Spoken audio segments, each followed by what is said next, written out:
Halo guys, sekarang gue udah nyampe airport. Gue udah lewat TSA, gue udah lewat security. Airportnya sangat sepi, gue suka banget. Jadi gue bisa ngomong ke kalian nih. Gue sekarang mau cerita ke kalian tadi prosesnya pas visa interview. Oke, jadi appointment gue tadi 10.20-an. Gue berangkat jam 9. Habis itu gue nyampe setengah 10 ke hotelnya. Habis itu gue titip tas gue di hotelnya. Gue dapet tiket, nanti gue untuk gue nanti ambil lagi. Habis itu gue nggak bawa dompet, gue taruh di dalam karena dompet gue itu modelnya kayak gini nih. Gue kasih lihat. Jadi dompet gue ini gabung sama kunci-kunci gue. Jadi nggak boleh, kunci ini nggak boleh. Terus pas gue jalan, ya kan, itu di depan konsulatnya itu udah ngantri. Orang-orang udah ngantri, dingin. Tapi gue bersyukur hari ini cuman 1 derajat, ya kan? Karena besok itu bakal minus 15. Jadi gue bersyukur appointment-nya hari ini, gue bersyukur gue cabut dah hari ini, besok dingin gue udah nggak di sini gitu kan. Nah, habis itu udah ngantri, itu nggak semua orang bisa masuk, jadi kayak satu-satu gitu. Jadi mereka nggak mau keep banyak orang di dalam, jadi nunggu giliran. Di depan itu udah ada security, ya kan. Habis itu udah ada papan di mana kayak barang-barang ini tidak boleh masuk. Pertama itu handphone, terus keychain nggak boleh, USB nggak boleh, iPod MP3 nggak boleh, tas nggak boleh, ya kan, backpack gitu nggak boleh, barang benda rajam nggak boleh, udah pasti. Benda yang bisa mengakibatkan api juga nggak boleh. Pokoknya intinya gue jalan 9.45 lah, gue nyampe jam 10 gitu gue baru masuk ke dalam.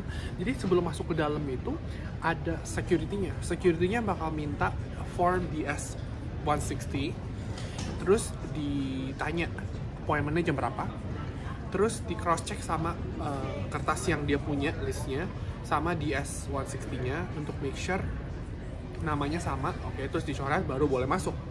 Nah, di depan gue itu ada orang India yang apply visa itu bapak sama mamanya. Nah, bapak mamanya apply visa dia nggak boleh masuk karena yang apply bukan dia. Jadi bener-bener ketat banget, cuma boleh orang yang apply cuma boleh, kecuali yang apply itu minor ya, which is di bawah 18 atau di bawah 16 lah, gue lupa pokoknya.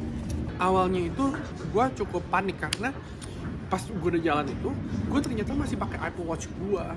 Sedangkan ini kan elektronik kan. Jadi kayak, aduh gimana ya, gue gak mungkin balik lagi ke hotel karena buang waktu kan. Jadinya gue pikir, wah kalau bener-bener gak bisa, gue bakal taruh di pinggir jalan. Jadi kayak di depannya itu ada kayak tanaman gitu kan. Gue pikir udahlah gue umpetin di belakang pot aja, nanti gue ambil lagi gitu kan. Karena pasti nggak ada yang ngambil, karena itu kan di depannya ada security. Jadi kayak menurut gue cukup aman. But gue tetap dibolehin masuk. Nah pas masuk itu nunggu lagi, terus baru boleh X-ray. Nah sebelum X-ray itu diminta dokumennya, diminta dia 160, minta paspor, terus ditanya status di Kanada apa. Gue bilang PR, oke, diminta PR cardnya, terus diminta fotonya. Oke. Habis itu dikasih, dia kayak dimasukin gitu ke dalam pasportnya, digabungin gitu. Jadi tinggal kasih ini doang ke visa officernya gitu. Habis itu X-ray semuanya yang di kantong disuruh taruh di ininya, ya kan, termasuk tisu, termasuk apapun. Nah habis itu setelah X-ray, security-nya dia lihat gitu, yang mana yang nggak boleh bawa masuk, kayak misalnya jam gua, ya kan, ada beberapa kartu gua nggak boleh. Itu mereka ada kayak storage kecil gitu, kayak mereka kayak ada tray, ya kan, ada kayak nampan kecil itu ditaruh di situ, terus dikasih tiket. Jadi untungnya mereka punya storage. Jadi kalau misalnya kalian punya handphonenya kemungkinan besar bakal ditaruh di situ. Tapi storage-nya nggak gede, kayak cuma nampan doang. Jadi kayak kalau misalnya kalian bawa tas gede, gue nggak tahu deh gimana misalnya. Apakah dia mau titip taruh di situ atau dia bakal suruh balik taruh tempat lain. Setelah X-ray masuk ke dalam, ya kan, itu ada pintu lagi, terus belok kiri lagi, pintu lagi. Nah itu baru deh semuanya ngantri. Tempat interviewnya dibagi jadi 2. Yang pertama itu untuk yang non-immigrant, yang satu lagi untuk yang American citizen. Jadi kalau warga negara Amerika untuk ngurus paspor apa di situ. Nah nggak gede-gede banget ya, biasa kecil aja gitu. Yang US citizen itu nggak ada orang, nggak ada yang di situ. itu yang non imigran semua ngantri kan, ngantri kayak ular gitu. Oke, akhirnya gue ngantri untuk nunggu yang loket-loket interviewnya. Habis itu singkat cerita gue dipanggil pas giliran gue, itu gue kasih ya kan paspor sama DS-160 yang udah di clipin sama orang depan tadi, itu gue kasih.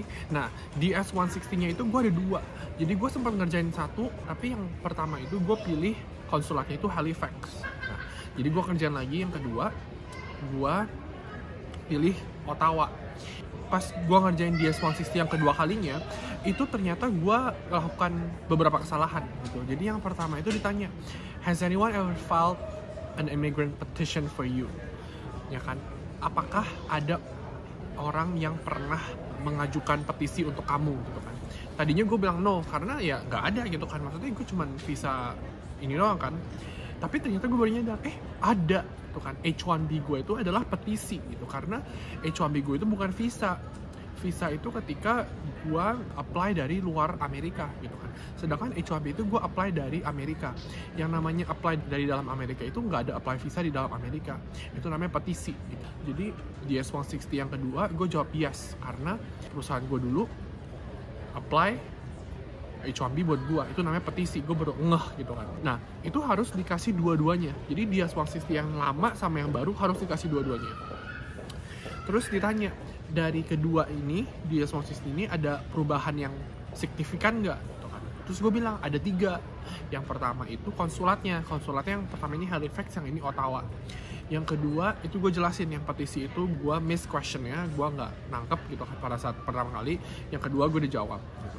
Terus yang ketiga, ditanya salary, gaji per bulan. Biasa kalau di sini tuh gaji per tahun gitu. Jadi gue taruh per tahun di formulir yang lama. Nah, gue bilang di formulir yang baru gue udah rubah ke per bulan. Terus dia minta paspor gue yang ada visa lama gue, which is visa F1. Gue kan pernah punya namanya visa F1 di paspor, kan? Itu gue kasih ke dia paspornya. Terus dia nanya, visa H1B mana? Terus gue bilang, visa H1B nggak ada, karena gue nggak pernah keluar dari Amerika dengan visa H1B. Jadi gue cuma punya surat petisi itu aja, gitu kan, change of status di Amerika. Jadi technically gue visanya cuma punya F1 gitu. H1B is not a visa for me because it's a petition. Okay? Itu yang bikin gue juga baru ngeh gitu loh, ternyata ada perbedaan antara visa dan petisi. Habis itu dibilang, oke, kamu ke loket sebelah untuk fingerprint, sidik jari. Habis kamu sidik jari, kamu nanti nunggu lagi visa officer yang satu lagi, nanti mereka mungkin akan nanya pertanyaan yang lebih gitu. Nah, itu bukan gue doang guys, jadi semua orang kayak gitu. Jadi semua orang ke loket yang pertama, terus mereka sidik jari, baru mereka ke loket lagi untuk benar-benar interview lagi gitu. Jadi yang pertama itu ternyata bukan langsung interview banget gitu. Ada interview, cuman kayak masih proses awal lah. Oke, terus gue ke loket sebelah, gue sidik jari, gue ngantri lagi. Itu ada 3 loket yang interview. Nah, akhirnya gue dipanggil, ya kan? Dipanggil masuk. Terus hal yang pertama yang ditanya, tinggal di mana? Terus gue jelasin, gue tinggal di Halifax, gitu kan.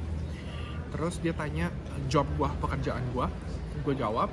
Terus dia nanya pendidikan gue, pendidikan terakhir apa? Gue bilang, oke, gue jawab. Terus ditanya, kenapa lu mau ke US? Gue bilang bahwa gue dulu tinggal di US gitu kan, dan gue pengen ke US karena gue mau ke Target, karena gue mau ke Trader Joe's gitu. Karena di sini nggak ada gitu, di sini nggak ada Target, di sini nggak ada Trader Joe. Terus gue bilang, pas nanti gue di US, gue juga mau sekalian ke Chick-fil-A, gue juga mau sekalian ke Chipotle. Apalagi gue dari Halifax gitu kan, nggak ada gitu, nggak ada Chick-fil-A, nggak ada Target, nggak ada Trader Joe. Jadi gue mau shopping, gue bilang. Terus bilang, oke, gitu kan. Oke, jadi habis itu dia ngetik. Habis dia selesai ketik, dia keluarin selebaran. Ini selebarannya, terus dia bilang, visa kamu sudah di-approve dalam 15 hari. Kamu bisa ambil paspor kamu di alamat yang sudah kamu pilih, which is yang di Halifax. Jadi gue nggak perlu ke Ottawa lagi. Terus ini selebarannya. Ini basically cuma ngasih tahu untuk ngecekin satu saja, apakah udah bisa diambil atau belum sih kayaknya. Iya. Delivery, tracking, sama segala macam. So ya, terus akhirnya gue bilang thank you very much. Terus gue keluar, ambil barang segala macam, udah lega banget. Gue bener-bener literally siapin dokumen ini, satu gepok ini, satu map ini, nggak diminta satupun. Yang diminta cuman di S160-nya doang, which is yang itu emang harus. Ladies and gentlemen, this time Twitter Airlines is going to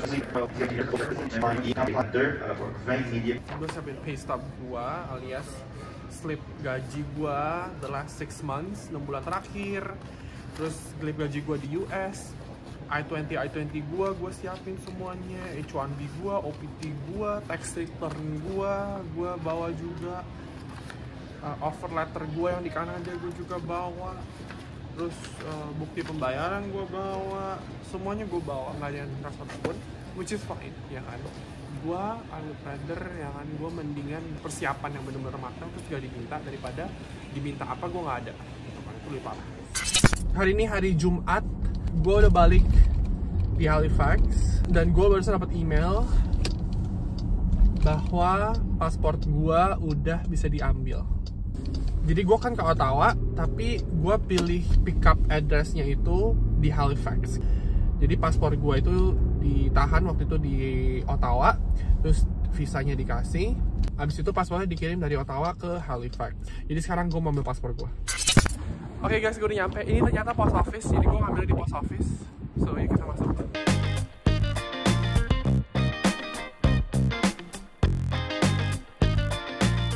Oke guys, ini gue udah ambil paspornya di sini dan kita buka ya.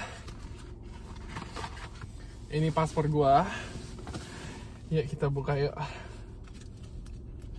Tara.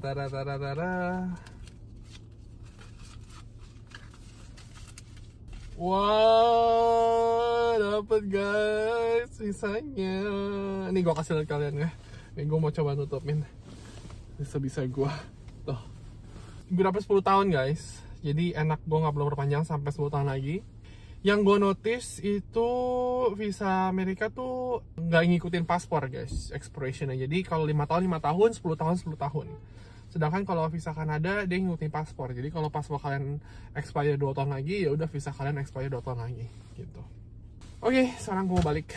So itu pengalaman gue apply visa US dari Kanada, ya kan, dan dapet gitu kan. Jangan lupa nonton vlognya. Ini gue di video vlognya gue juga share kalian perjalanan dari Halifax. Gue harus terbang ke Ottawa. Terus di Ottawanya gue pokoknya lumayan chaos juga. Nonton ya kan. Komen di bawah kalau kalian ada pertanyaan atau ada komen. Gue akan jawab di video berikutnya. Thank you for watching. I'll see you next time.